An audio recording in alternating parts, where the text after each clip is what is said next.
Hi everybody, this is a short COVID reading for April 26th. I'm going to do a forecast for the week ahead since there's been lots of changes, so I'm going to do it day by day from now on. I hope you're all well wherever you are. I hope you're not too lonely. I hope you have people to talk to. I hope you're working and you're not suffering any kind of strife. I couldn't take you out to the beach today, I'm sorry, because I had things I had to do this morning and it's just too hot outside now to try and film anything. It's super, super hot here. So I'm just going to do a reading from home today, but next week, as it might be my last reading in Mexico, I will definitely take you out somewhere nice in the morning, okay? It's nice to see what's going on in other places.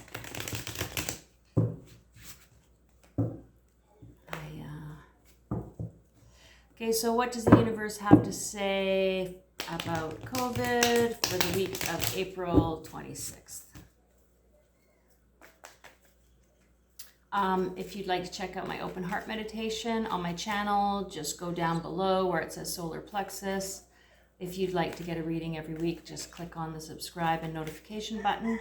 Soon I'll be doing my readings from, I don't know, a hotel. Then I'll be quarantining. You'll be my only company. Nothing like doing quarantine.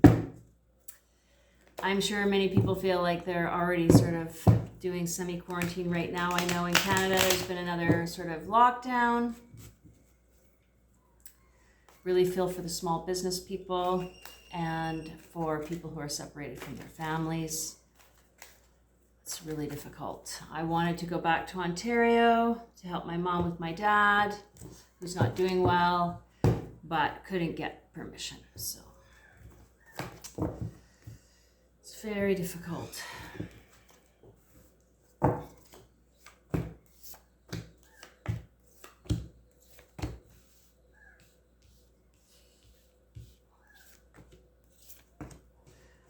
Okay, so for April 26th, sorry I'm sweating a bit, but I couldn't leave the fan going because it makes too much noise. April 26th, we have the Page of Cups. This is a new energy. I think this might have come up last week as well. This is sort of like an emotional offering, which is positive. So on Monday, you can all expect to have something nice happen for you. Either it will be good news, someone will reach out to you. With respect to COVID news, I would say that there's going to be some kind of hopeful energy or information coming our way on Monday about things. Could just be something about some kind of news around, for example, people being able to be more effectively treated with COVID, or more information maybe about the variants. On the 27th, I shuffled the deck so well before I even started, but this feels very familiar to me, some of these cards, and that's what I find interesting about tarot. It's like shuffle, shuffle, shuffle. I shuffle like for half an hour before I even shuffle for the reading. Okay, so anyways, just so you know, so we have the Hangman in reverse, right next to the Page of Cups. And again, this sort of speaks to an inability of being able to let go. So with respect to what's happening with COVID, with respect to letting go, you know, that could be a really positive thing in the sense that people are being expected to make a lot of sacrifices right now, and it's very important to think for yourself, have some critical thought about everything that's happening, rather than just buying into, I've mentioned this a number of times, the script. Like sometimes when I'm talking to people in Canada, if I just say something, they're responding like from a script, like from the media, okay? And it's interesting how people adapt to things over time without maybe maybe with a level of frustration and anger and stress, but not really challenging some of these ideas. So I'm not taking a position on either way. I'm just saying that with the Hangman in reverse, this indicates that people aren't really letting go to what is happening. They're not open to letting go, which in normal circumstances could be seen as a release, right? Like instead of trying to be really controlling about things, you're just like, okay, I don't have any control over other people. I don't have control over what other people do. I only have control over myself. In this case, if there's a resistance to let go, it could mean that people are resenting having a sense of control over their lives being taken away, in which case that would be completely understandable. And next to that card, we have the Seven of Swords, which is, it's sort of like the battle card. You know, it's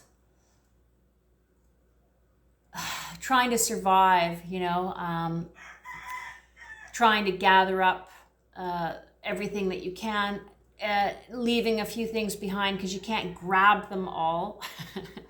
And in this case, you know, with respect to COVID, it could be speaking directly to people who are being really greedy in this whole situation, as far as maybe not helping other people, being kind about other people's situation, thinking about other people, just trying to grab all the resources they can because they're responding to a crisis.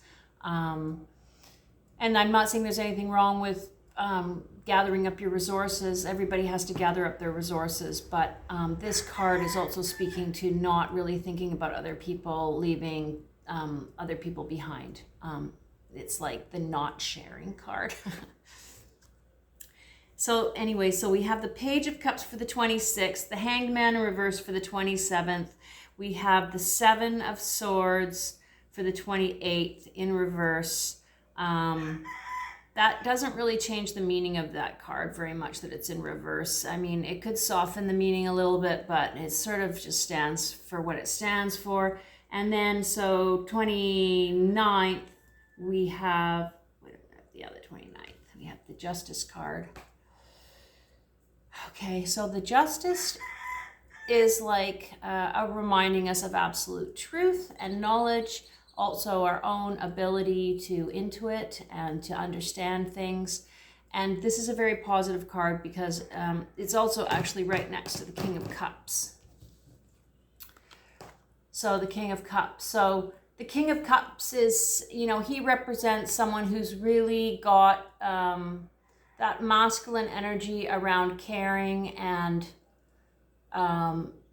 being really open, being a really good communicator, really being sort of the ideal mature leader or man. You know, he's got everything under control, and the Justice card is next to him. So this would indicate we have some good leadership, like some trustworthy leadership next to the Justice card. So things are in some way going to be assisted or be balanced. You know, whether that means financial support coming from the government, maybe for businesses or people who are unemployed, but there is some caring, kind sort of energy coming forward to help people in times of trouble. And then we have the Seven of Cups. This is a very interesting card. I swear we got this one before too, so maybe not last week, but the week before. The Seven of Cups, like we have this person looking up at their options. It's sort of like a bit of an abstract sort of feeling. It's not necessarily concrete choices. It can indicate a bit of indecisiveness around making choices because you don't have all the information, kind of like me trying to get back to Canada.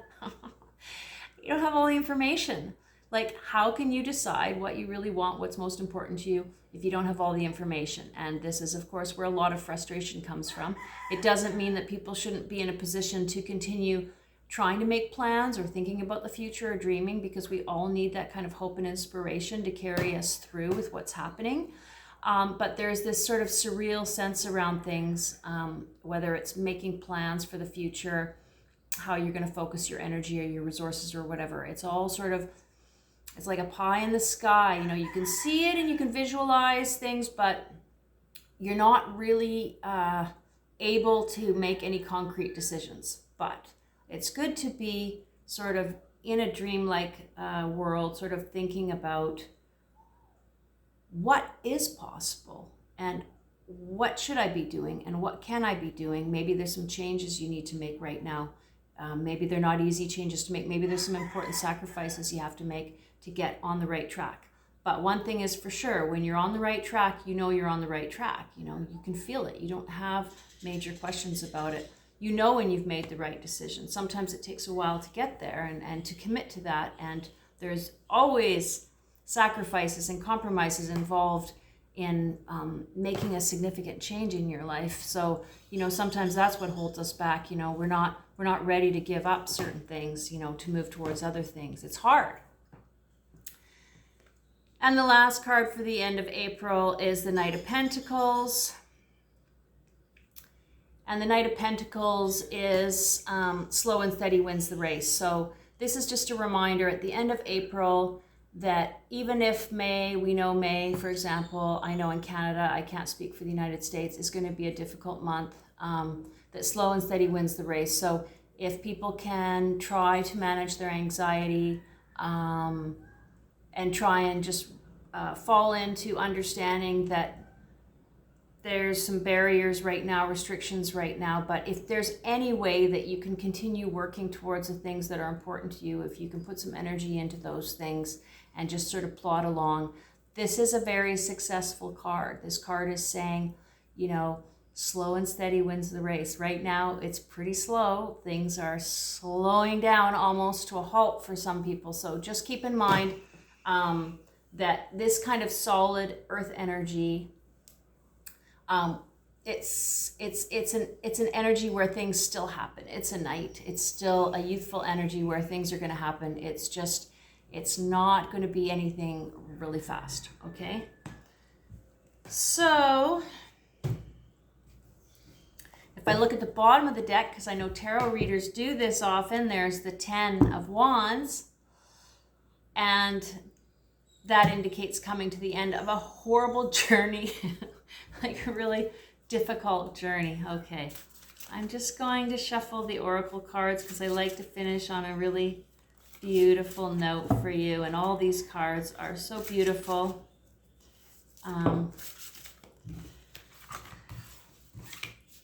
Just like to spread them out a little bit here for you.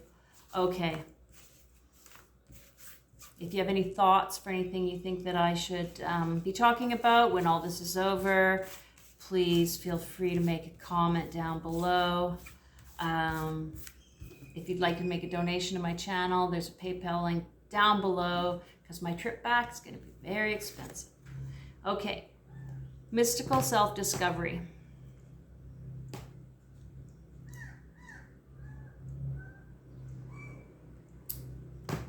Taking care of yourself. Well, it always seems to come back to that, doesn't it? Even though we need to always think about others. You know, if we don't take care of ourselves, we can't help other people. If we can't stay grounded, we're not able to, you know, really be there for others. And right now it's very important that we're not just thinking about ourselves, we're thinking about others. And in order to think about others, first you have to take care of yourself. Okay? So I hope you're all well. See you next week. I'll take you to the beach or into the jungle. I promise. Okay? Bye.